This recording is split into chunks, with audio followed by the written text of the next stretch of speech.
Hi everyone, thanks for joining us today.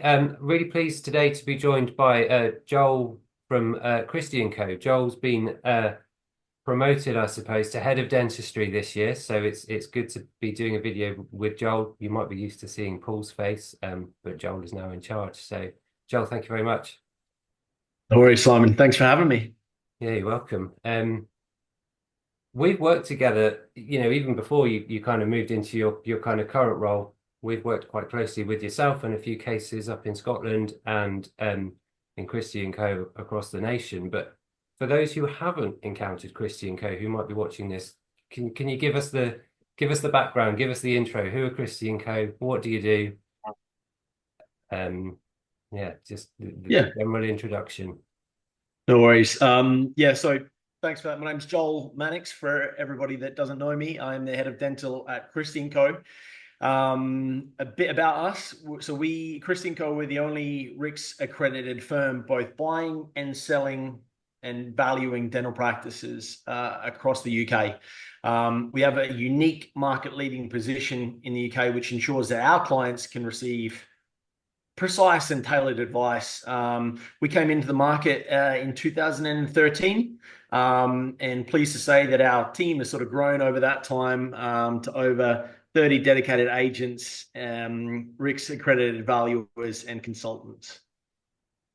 Fantastic. Yeah, I think the RICS thing is really important. It means that I believe our clients and people who work with Christie and Co can have that bit more faith in the values that are coming out. As much as valuation might be a subjective topic at times, there's standards behind the RICS, isn't there? And one of the main reasons we really like Christie and Co is because you don't take a fee from buyers.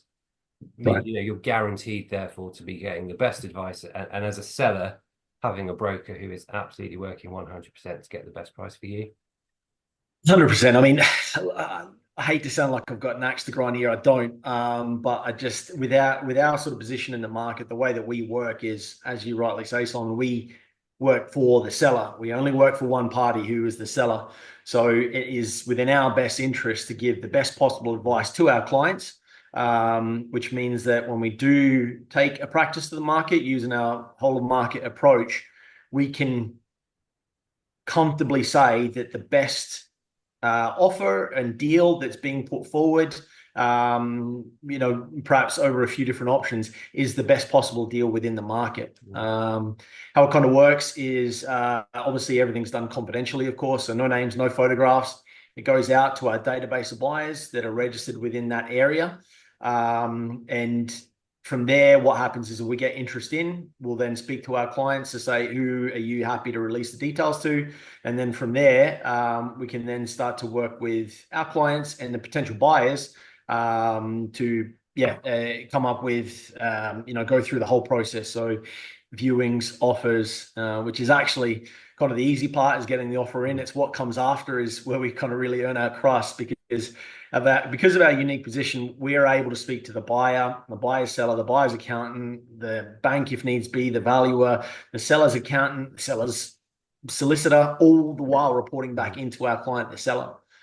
So obviously, if you're sort of, apologies for the colloquialism, but tied to the chair, for 8 hours, at least you know that your deal is being looked after, and it's within our best interest to push it through all the way to the end for you. Yeah, and we can kind of attest to that as having worked with you guys and actually other brokers. Sometimes we're involved in deals where there is a different broker involved, and I believe the outcome is always best where Christie and Co are in there for the seller. So we're Thanks, Simon. the Appreciate way that. to Yeah. continue to work with you guys. Um, I suppose on that note, and what have you guys seen? You see much more of the marketplace than we do. What have you Yep. seen happening in dentistry for the last 6 months or so? It's certainly been an interesting time with a run up to what may have been a Has more been. scary budget than it was, but has that had an Yes. impact on things? Yeah. I suppose the biggest factor for us that we're seeing, Simon, is that it is very much an independent driven market at the moment. In fact, 89% of the practices that we've sold this year have been to independent buyers. I mean, obviously, it's fairly well publicized that a lot of the corporates sort of paused their acquisition process. Now, I do believe that will change into next year.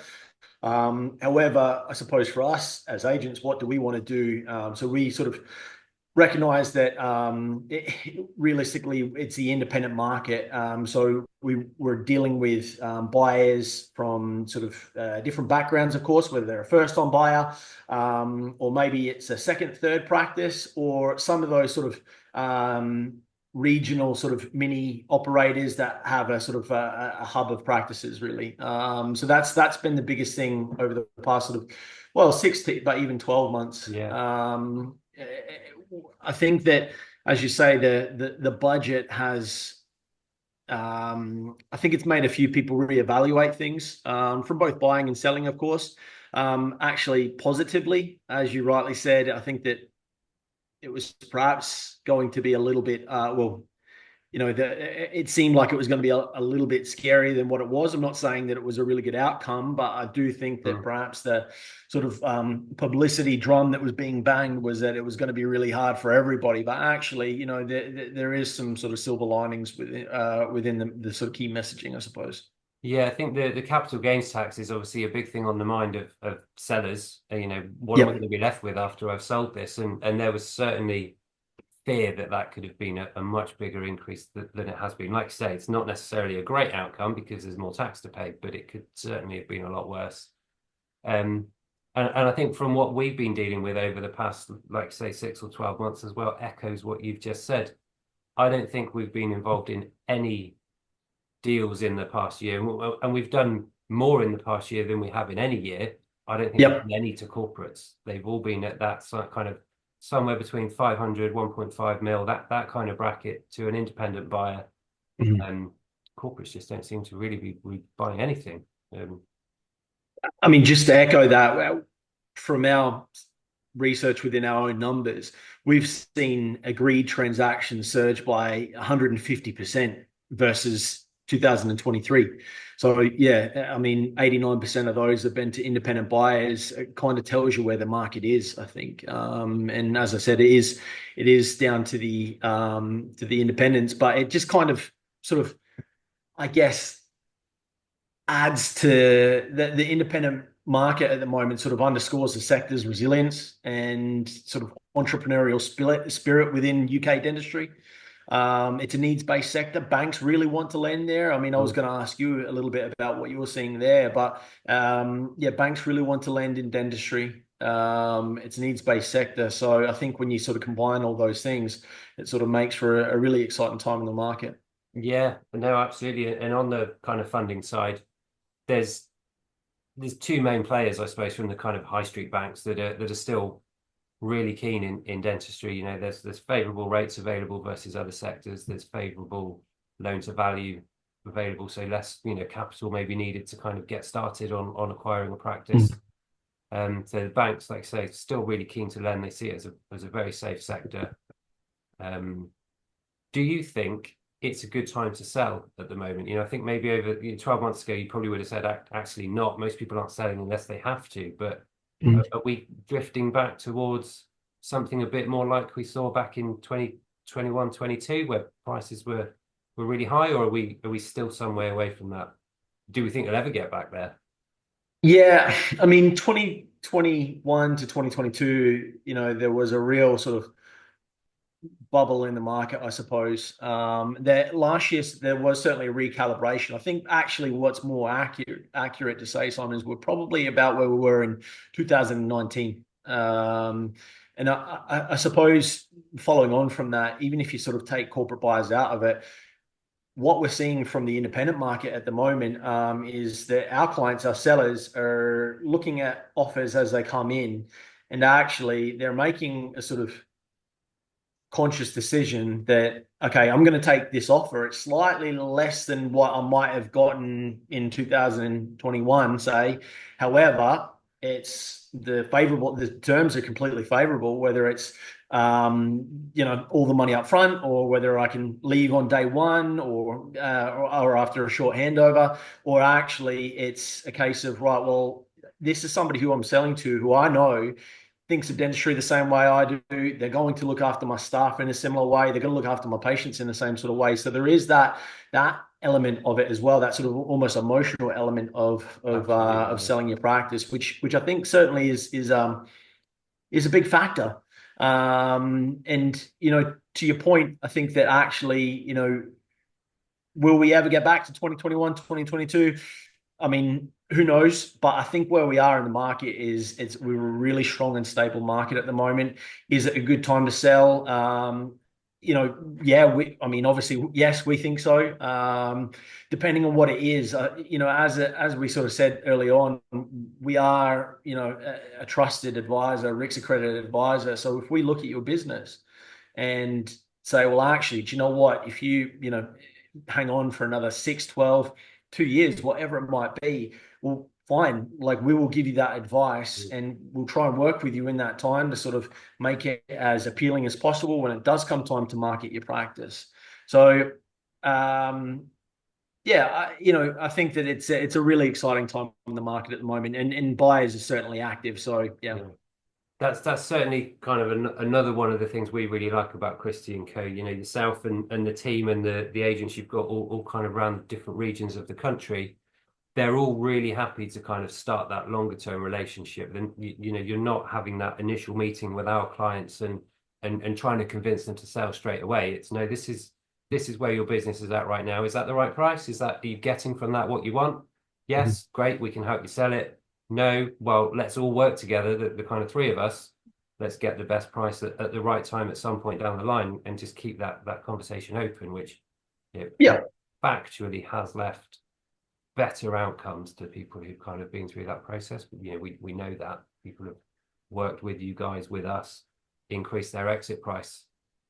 Great result for everybody. 100%. I mean, I couldn't have said it much better, Simon. Realistically, we sort of say it's never too early to think about selling your practice. And actually, even if you've got a 10-year exit strategy, between the three of us, Hive, Christie and Co, the client, we will work with you. And actually, your advice on the tax and accountancy side, our advice on what the market's doing, all of a sudden you might say, well, actually, I was thinking about an exit in 10 years, but because we've given you that up-to-date advice year on year, and obviously your tax and accounts are fully up to date because the work that you guys do is fantastic.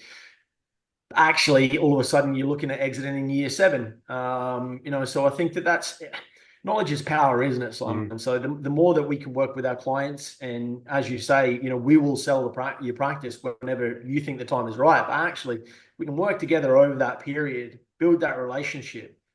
You as a vendor will know that, okay, I can make an informed decision here because all my details are up to date. I know what the market's doing because I've spoken to Christie and Co.